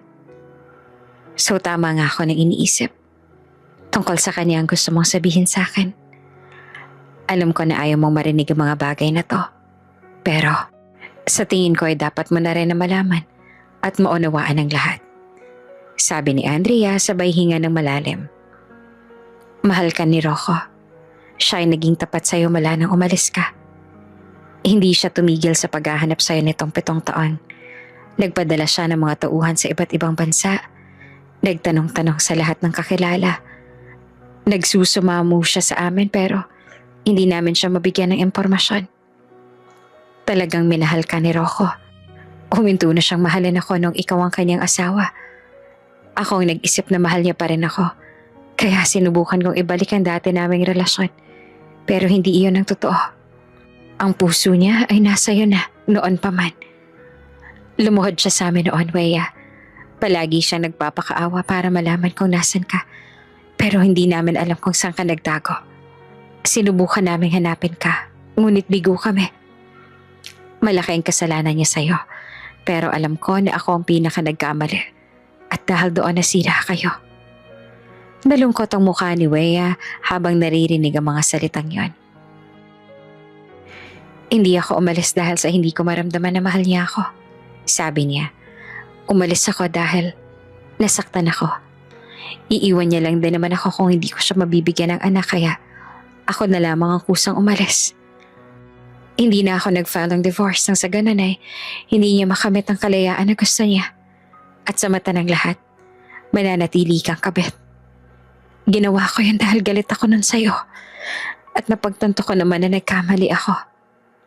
Umiling si Andrea. Hindi yan totoo, Weya. At kahit kailan mula nang umalis ka, hindi na ulit kami nagkaroon ng relasyon. Hindi rin totoo na iniwan ka niya dahil lang sa hindi mo siya mabigyan ng anak. Marahil ay nagkamali ka lamang ng pagkaunawa. Tanggap na tanggap ka ni Rocco kahit di pa kayo magkaroon ng anak. Ang tanging bagay lang na hinihiling niya noon ay makasama ka habang buhay. Ang mga bata ay isang biyaya na hindi niya inakalang darating. Dahil sa paliwanag ni Andrea, naunawaan niya ang lahat at inamin niya rin na nagkamali rin siya. Isang gabi, hindi mapakali si Weya, kaya nagpasya siyang maglakad-lakad sa loob ng ospital. Habang naglalakad siya, napansin niya ang liwanag mula sa chapel sa isang tabi. Binuksan niya ang pintuan at nakita niya sa loob si Rocco na nakaluhod sa harap ng altar. Ang mga kamay ay magkadikit-dikit at umiiyak at nagdadasal. Panginoon, sana po gumaling ang aking anak na si Milo. Narinig niyang dasal ni Rocco. Alam ko pong napakarami kong naging pagkakamali.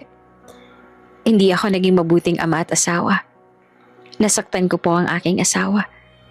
Hindi ko po naiparamdam sa kanya kung gaano ko siya kamahal. Nasaktan ko siya ng lubos. At ang aming mga anak ay lumaki nang wala po ako sa kanilang tabi. Kung sakali man na parusa ito sa lahat ng kasalanan ko noon, parang awa niyo na. Sa akin niyo na lamang ibigay at huwag sa anak namin. Hindi ko makaya na makita ang anak ko nasasaktan at nagdurusa ng ganito. Ako ang may kasalanan. Ako ang nagkulang. Kaya ako na lang ang parusahan ninyo at huwag ng anak ko. Handa po akong gawin ang lahat. Kahit na ibigay ko pang sarili kong buhay, gumaling lang ang anak ko. Gusto ko na itama ang lahat ng pagkakamali ko. Sana lang po, bigyan niyo ako ng pagkakataon na makasama ng buo at masaya ang pamilya ko. Habang naririnig ang pagmamakaawa ni Rocco, hindi napigilan ni Wea na mapaluha. Mula sa kanyang kinatatayuan, makikita niya kung gaanong katotoo at tapat ang lalaki sa mga dasal.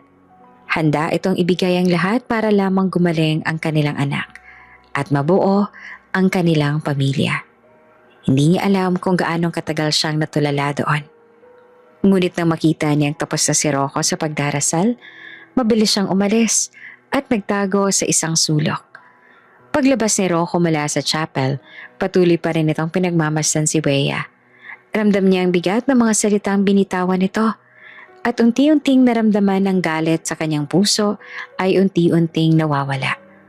Bumalik si Rocco sa kwarto ng mga bata at kahit na pagod na ito mula sa pagdarasal at sa mga problema sa trabaho, pinilit pa rin itong pasayahin ang triplets.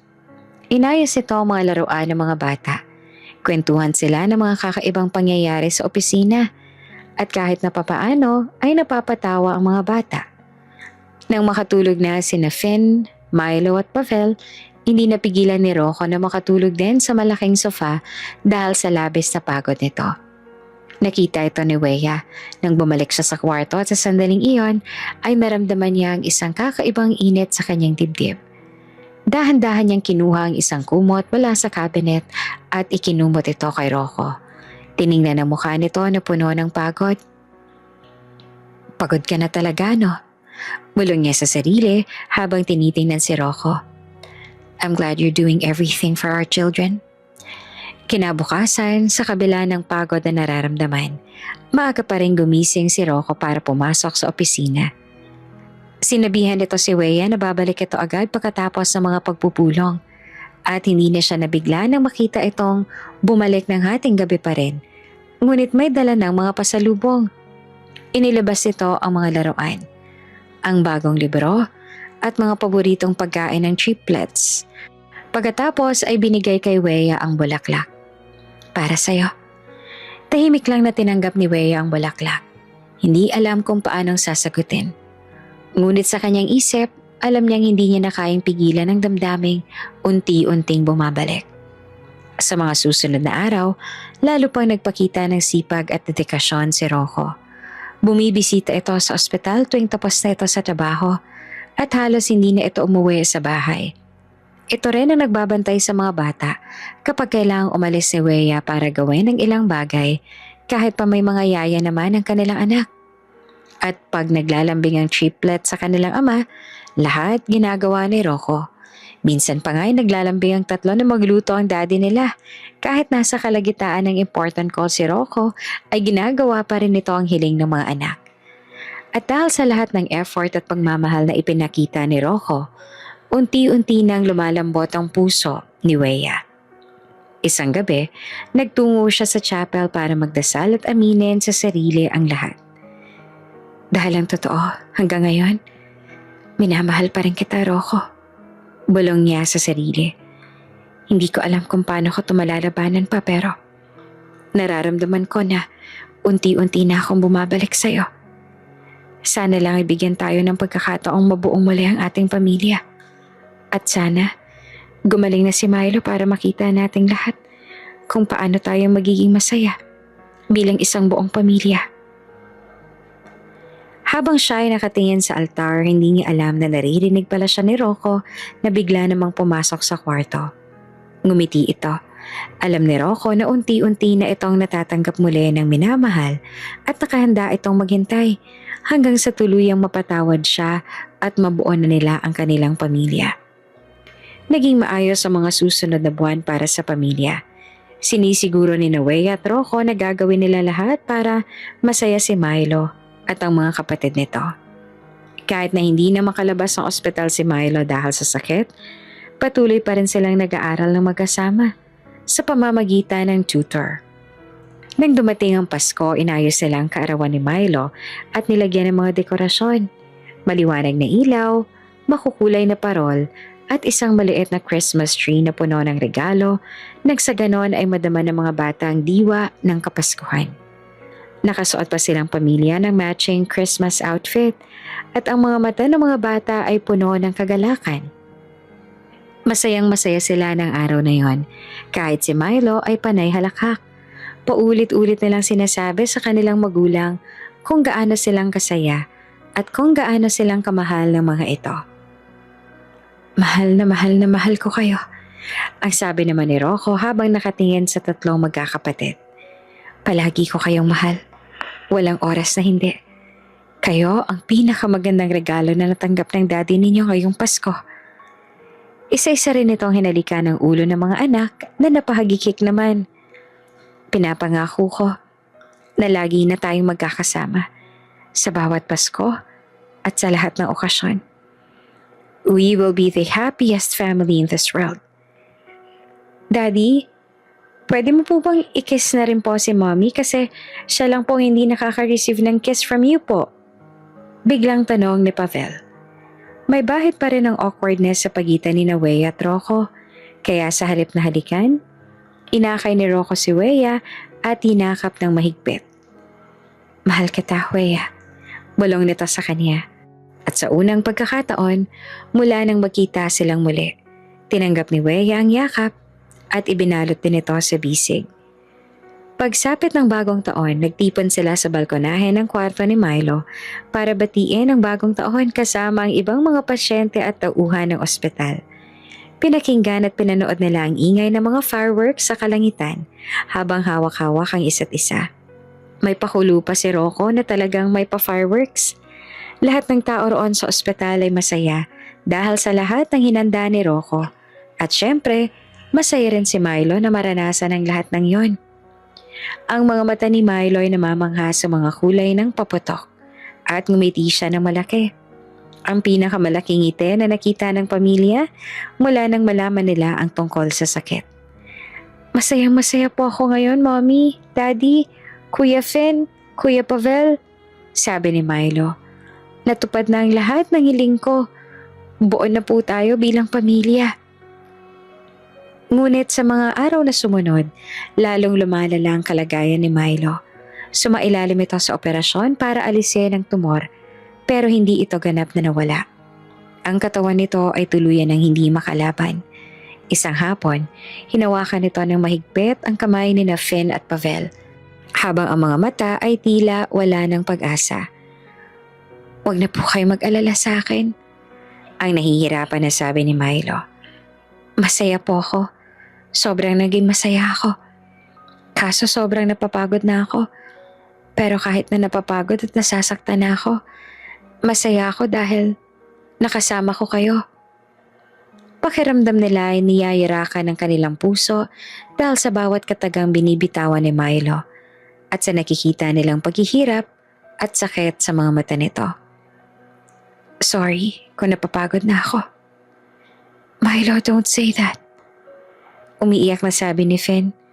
Tutulungan ka namin na lumaban para hindi ka mapagod. Ayoko naman na mapagod kayo, sagot ni Milo. We're still too young. Hindi dapat sa akin umiikot ang mundo ninyo. Marami pa kayong dreams na matutupad. Huwag ninyong kalimutan na sundin ang mga yon. Huwag ninyong iiwan ang isa't isa. At huwag ninyong kalimutan na mahal ko kayo. I'm sorry kasi hindi ko na kayo masasamahan pa. I think I can't fight it anymore. I tried pero suko na talaga ako. Ang sakit-sakit po kasi kahit anong gawin ko, hindi na po nawawala ang sakit. Masyado pong malakas ang sakit ko. Natatalo niya na ako. I'm sorry kung susuko na ako. Iyak ng iyak ang buong pamilya habang pinakikinggan si Milo. Nag-pray naman po ako kay Papa God pero natalo pa rin po ako. Maybe it's because I'm just a kid. I'm not that strong to fight for long. Pero hindi namin kayang mawawala ka, Milo. Sabi ni Finn. Hindi ba't nag-promise tayo sa isa't isa na we will always be together, na walang iwanan? Don't leave us. Hindi namin kaya na wala ka. You're our happiness, Milo. Kung wala ka, hindi namin kaya. Dagdag pa ni Pavel. Niyakap pa nito si Milo. Mahal na mahal ka namin. Please, lumaban ka pa, please. Hinawakan ni Milo ang pisngi ng kanyang mga kapatid at ngumiti ng mahinahon. Baka pwede niyong kantahin ang promise song natin? Kahit masakit, tumango sina Finn at Pavel at sinimulan nilang kantahin ang kantang ginawa nila para sa isa't isa. 3 hearts, 1 vow. Your back is mine, mine is yours. If one of us falls, 2 will lift them. If 2 grow tired, 1 will fight on. Because the 3 of us are unbreakable. Lalo pang bumuhos ang luha ni na Finn at Pavel habang si Milo naman ay mahinang umiti. Sinubukang sumabay sa pag-awit kasabay ng pagtulo ng luha sa pisngi nito. 3 hearts, 1 vow. Your back is mine, mine is yours. We'll be together forever. Walang iwanan, mamatay man. Ang kanilang mga boses ay puno ng emosyon habang sila ay patuloy na umaawit. Habang hawak-hawak ni Naway at Rocco ang kamay ni Milo. Patuloy din ang pag-agos ng kanilang luha at halos hindi na makahinga dahil sa sikip ng dibdib nila. We'll be together forever. Walang iwanan, mamatay man. Habang umaawit, unti-unting bumabagal ang tibok ng puso ni Milo sa monitor. Thank you for everything. At sa huling sandali, ngumiti ito ng malaki habang nakatingin sa pamilya. At tuluyan ng huminto ang paghinga. Umiyak ng umiyak ang buong pamilya habang yakap-yakap ang katawan ni Milo. Si Rocco ay yakap si Weya ng mahigpit habang sina Finn at Pavel naman ay nakayakap sa kanilang ina at ama. Lahat sila ay nagdadalamhati para sa kapatid na kanilang pinakamamahal. Matapos, tuluyan ang tumigil sa pagtibok ang puso ni Milo at idineklara ng mga doktor na tuluyan na itong binawian ng buhay. Halos hindi kayang tumayo ng mga paa ni Finn at Pavel. Yakap-yakap lang nila ang malamig na katawan ng kanilang kapatid. Ang kanilang mga boses na puno ng sakit ay umaalingaw-ngaw sa kwarto ng ospital sa pamamagitan ng mga hikbi at sigaw. Milo, gumising ka na. Hindi ka pwedeng umalis ng ganito. Huwag mo kaming iwan. Wala tayong iwanan, hindi ba? Bakit iniwan mo pa rin kami? Sigaw ni Finn. Ang maliit na mga kamay ay nanginginig habang hinahaplos ang mukha ni Milo. Hindi pa nga tayo nakakapaglaro ulit sa labas. Hindi ka pwedeng umalis. Wake up, Milo. Sabi naman ni Pavel. Ang mga luha ay tuloy-tuloy na tumutulo sa mukha at sa damit ni Milo. Don't leave us, please. Hinawakan sila ni Weya at Rocco. Ngunit hindi rin makapigil sa sariling umiyak. Niyakap nila ang dalawang bata. Lahat sila ay nagdadalamhati para sa munting buhay na biglang nawala. Sa loob ng mga araw na sumunod, hindi nila kayang layuan ang kabaong ni Milo. Binubuksan nito ang mga laruan nila. Binabasa ang mga kwentong binasa nila noon bago matulog. At tinitingnan ang mga litrato nila noong magkakasama.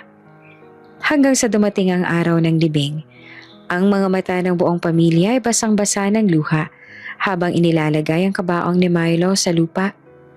Para bang kasabay din nilang inililibing ang pinakamabuting bahagi ng kanilang buhay. Ang pag-asa, ang saya, at ang pangarap na makakasama pa nila ito ng matagal pa.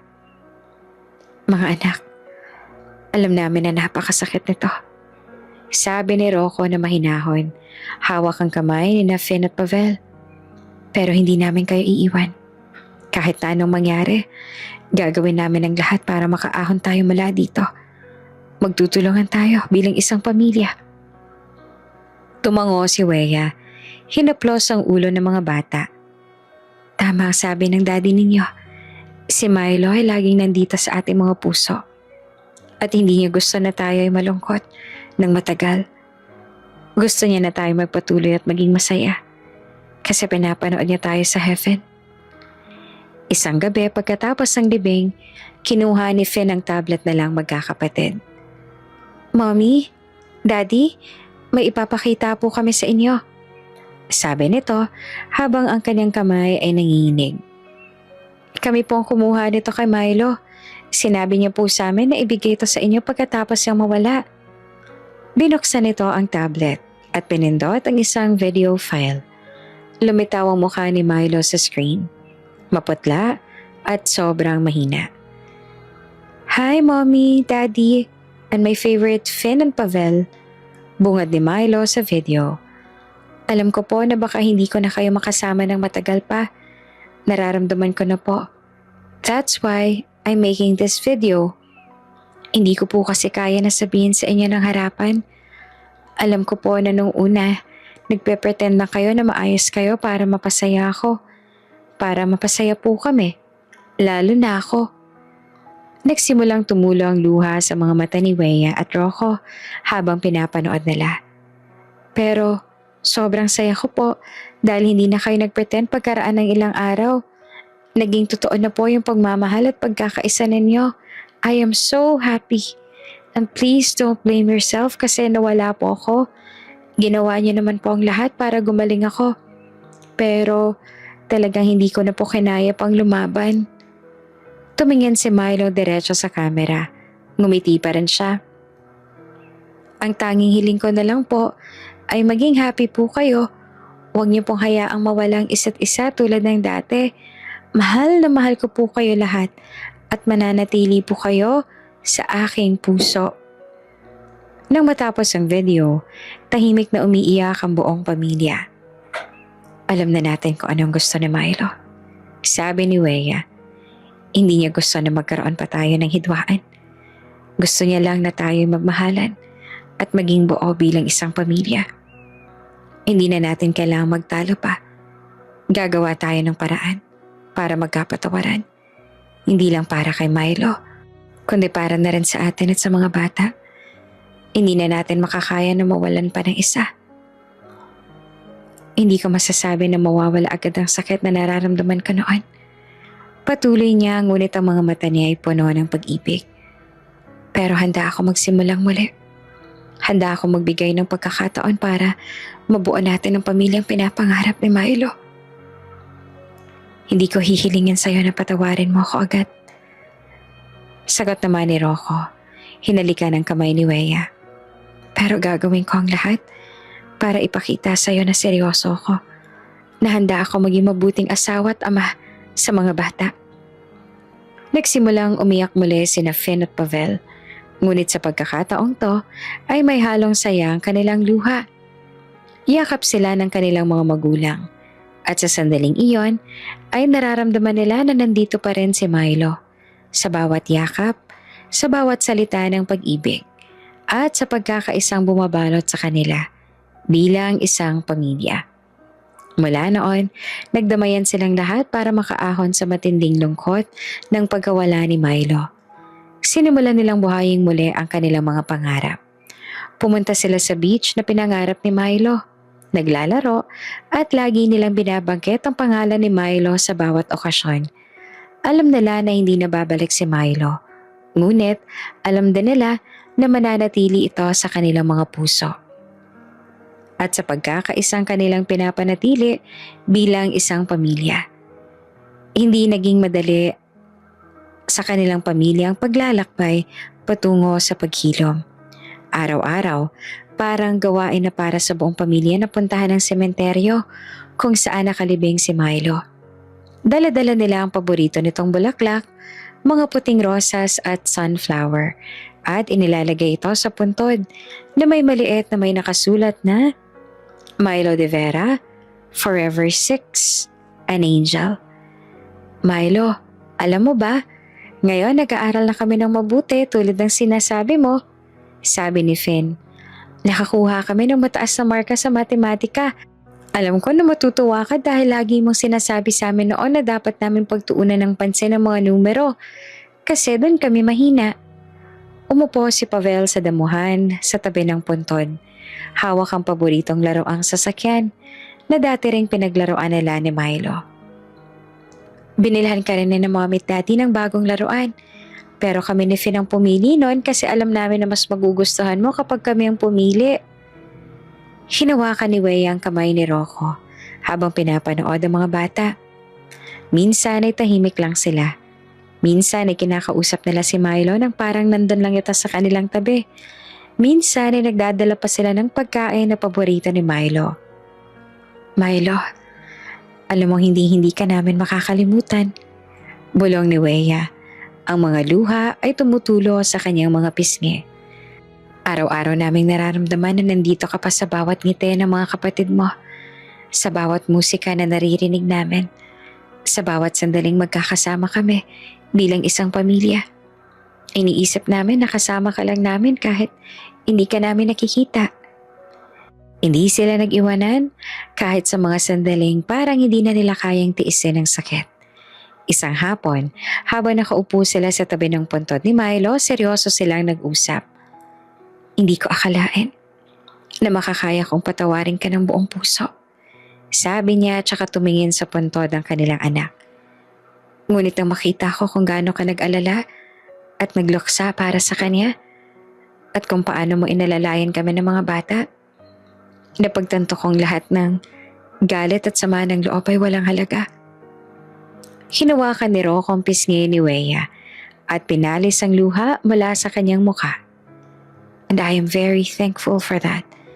Dahil sa kabila ng lahat ng sakit na idinulot ko sa'yo, sa kabila ng pagkakamali ko, napatawad at binigyan mo ako ng pagkakataon. Alam kong hindi sapat ang lahat ng pagsisisi ko para bayaran ang lahat ng sakit na ibinigay ko sa'yo noon.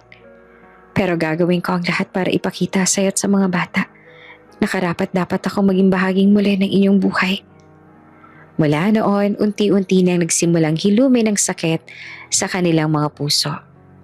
Hindi ibig sabihin na mawawala ng lungkot, ay palagi pa rin may puwang sa kanilang puso para sa kanilang anak na si Milo.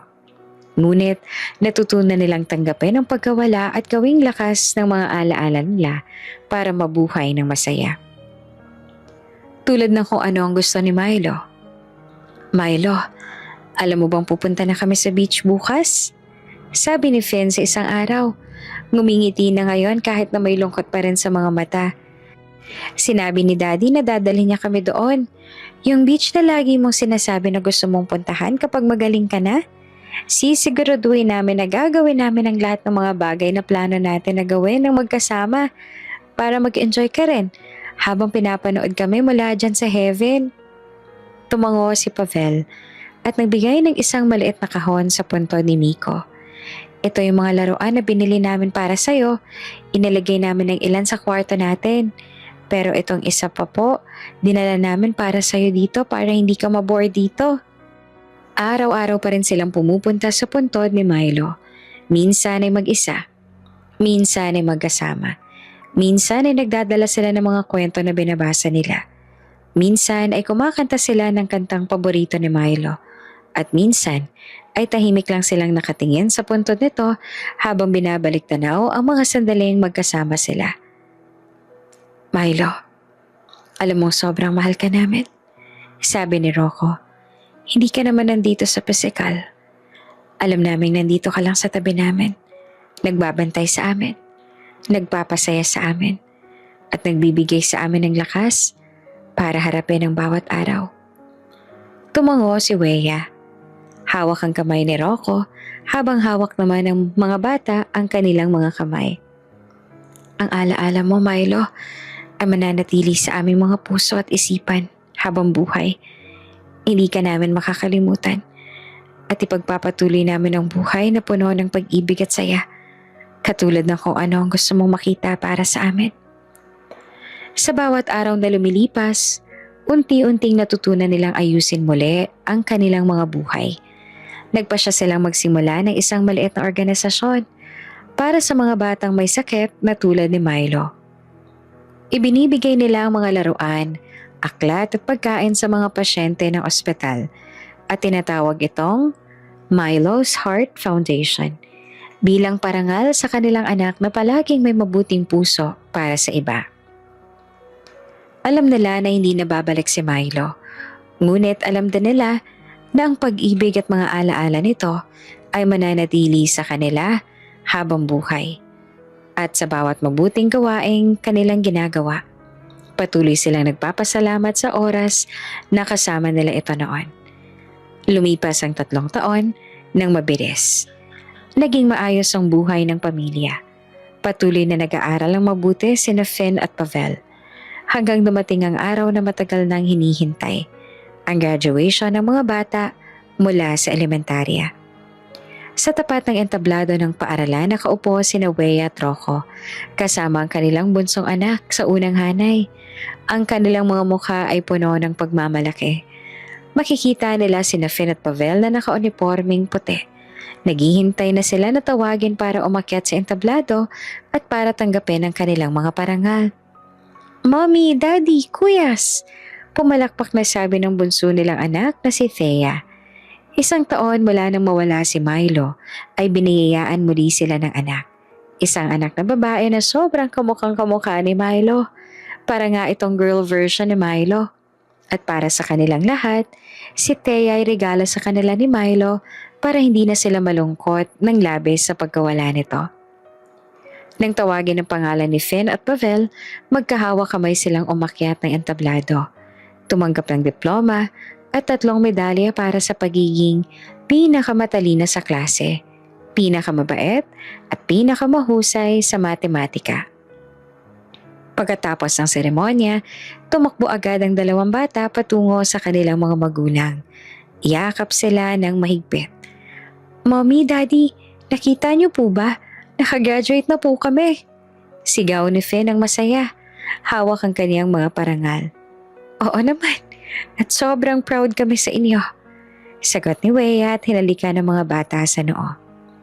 "Kung narito lang po si Milo, siguradong mas lalo pa siyang magiging masaya kasi magaling po kami sa math," sabi ni Finn. "Sana nga po andito si Milo. Di 3 na po kaming aakyat ng stage noon, magkakasama tulad ng dati." Niyakap sila ni Rocco ng mahigpit.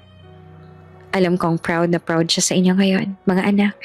Kahit na wala siya dito ngayon, alam kong nakikita niya kayo at napapangiti siya sa inyong mga tagumpay." Pagkatapos ng graduation, agad silang pumunta sa sementeryo para ibahagi sa kapatid nila ang kanilang mga tagumpay. Dala-dala nila ang kanilang mga diploma, medalya at certificate. Inilalagay nila ito sa ibabaw ng puntod ni Milo na ngayon ay napapalibutan ng mga bulaklak at maliit na laruan. "Milo, tingnan mo," sabi ni Finn habang nilalagay ang medalya sa puntod. "Ito yung medalya ko para sa pagiging pinakamatalino sa buong baitang.